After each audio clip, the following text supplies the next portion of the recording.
Si on parle de toute cette activité de fourniture de moyens de surveillance de masse au régime d'Assad, par exemple, mais si on ne souligne pas les liens étroits, très étroits entre Cosmos et les renseignements français et l'appareil de l'État, donc on ne permet pas de comprendre complètement ce qui s'est passé.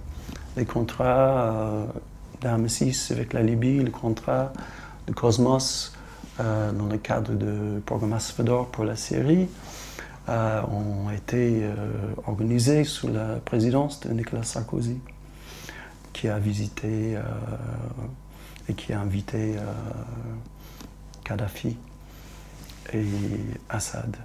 Donc, Cosmos s'est trouvé probablement les mains liées et pas libre complètement de ses choix. On est toujours libre de ses choix, mais dire non en 2007 à Cosmos aurait été probablement la faillite de Cosmos. On était sous perfusion par ce contrat avec l'État français. Cosmos n'était pas juste une entreprise privée qui, comme ça, a vendu un truc à un dictateur.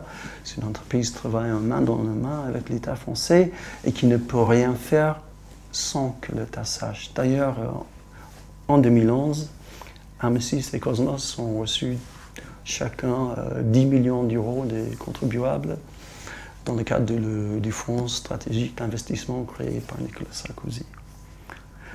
Cosmos l'a reçu l'été 2011, c'est-à-dire au moment où le programme de surveillance de masse était opérationnel en Syrie. Donc, quand vous recevez 10 millions du Fonds stratégique d'investissement de Nicolas Sarkozy, c'est que vous avez quelqu'un de l'État français sur votre conseil d'administration qui est au courant de tout ce qui se passe. Donc, ce n'est pas une entreprise privée, c'est l'État français qui a fourni au régime d'Assad.